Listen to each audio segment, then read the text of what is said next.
Bruce Lee famously would train his core maybe 6 hours a day. The key is to not use your arms to punch. And no one really tells you why you want to have your hands up, but control before speed is the first step.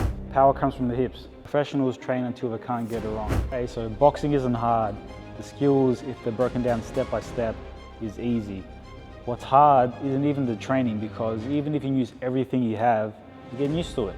What's hard is knowing yourself, because once you know yourself, you can figure out the adjustments. You can do it your way, and it has to be your way. Boxing is just like life. Hey, so boxing isn't hard. The skills, if they're broken down step by step, is easy.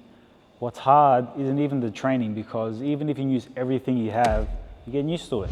What's hard is knowing yourself, because once you know yourself, you can figure out the adjustments. You know what you like, you know what you don't like. You can do it your way, and it has to be your way. You can't do boxing any other way. So Terence Crawford is a really famous example. As good as he is now, he's a legend based on his fight with Canelo as well, as well as his others, but no one really recognized him. But he said that he's a famous switch hitter and he would fight southpaw and orthodox with both stances, and his coaches didn't like that, but he made it work. So that's the key. You have to learn and understand about yourself, know what you can do, and know what the limits are as well. So boxing is just like life, and just think back to your past mistakes or problems that you've had. If you had the experience and knowledge that you had now, things will be different, right? Same thing with boxing, and boxing is only hard if you don't learn. So welcome to Top Boxing, and today we're going to show you a step-by-step process on how to learn and develop boxing at home. So you can look online on YouTube as well. There's hundreds, thousands of videos teaching you the basics of boxing, the ones, the twos. You will learn this in every single gym you go to.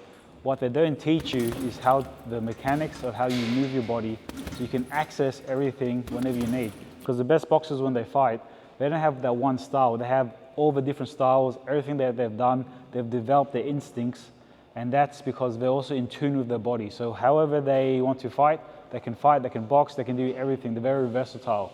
So how I'm going to show you today is what you can do to develop at home. And this is the basics, okay? So first, it all comes from your core. Bruce Lee famously would train his core maybe 6 hours a day. He'd really focus on it. And it's the same thing with boxing. Boxing with footwork and even your punches, it all comes from your body. Your body has to move from one. So the core, you know, it's not just your abdominals, it's connecting your entire body, but we're just gonna focus on that for now. So what I want you to do is just keep your entire core really compact, okay? So we're just gonna focus on the body up, okay? So you're not gonna move your feet at all.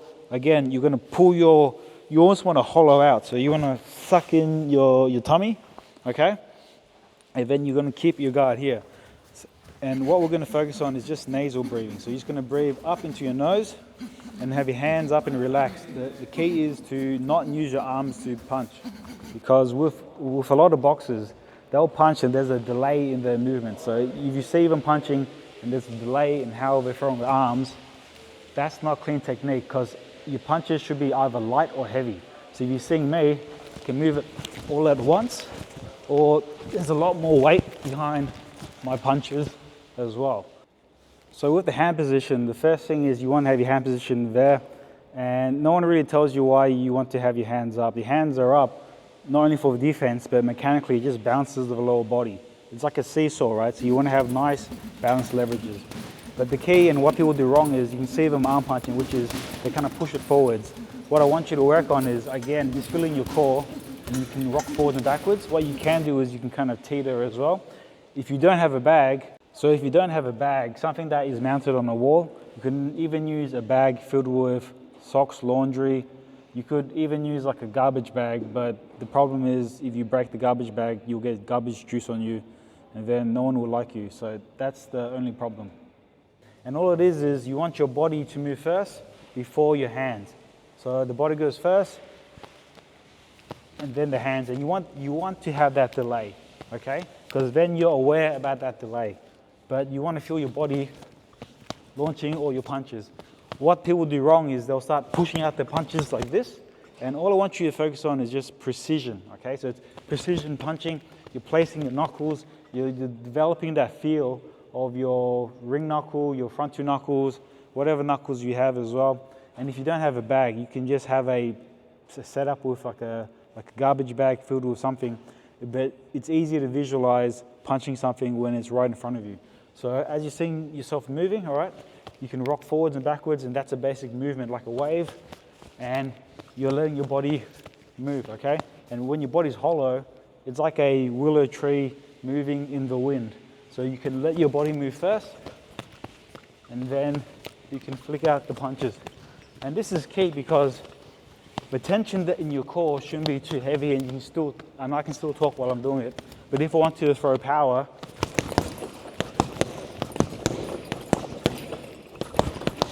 I just add a little bit more tension in my core and in more intensity in my movement. So it scales really well. So that's the pressure that you want. But you need control, right? Because they always say speed before power, but control before speed is the first step. So as you develop that, then we can focus more on the next movements.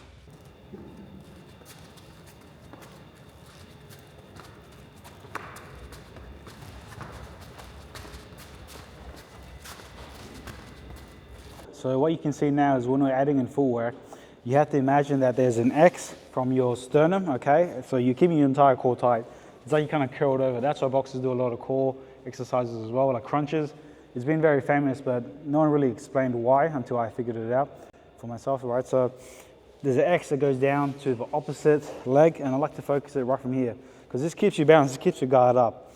Later on, you can focus on finding your hands down, but having a nice balanced guard, it's very hard to get it wrong because it happens naturally, okay?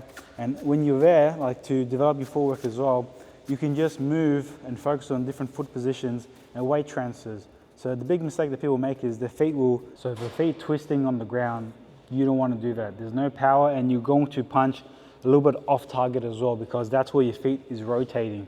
You want all your power to go directly through the target, and that's why you want to focus from the hips up.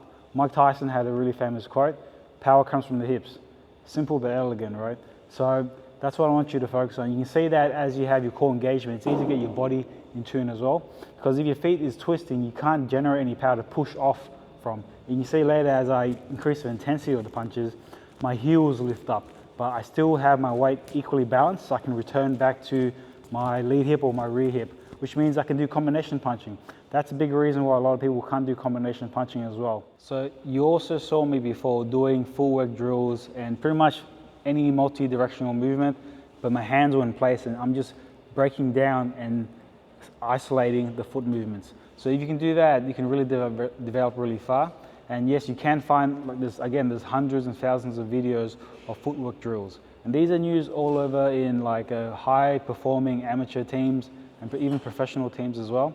But the key is, can you do them?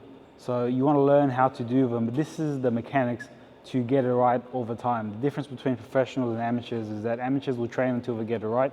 Professionals train until they can't get it wrong.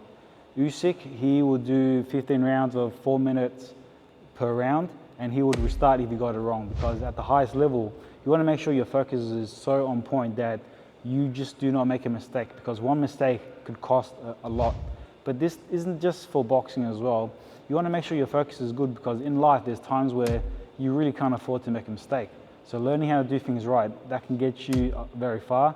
And that's why boxing translates so very well to life, because boxing is considered the hardest sport in the world, right? And that's because it's not just about the skills, it's putting them together. And there's so many different skills with only 2 hands and your feet as well, right? But can you figure out which one to use at the right time?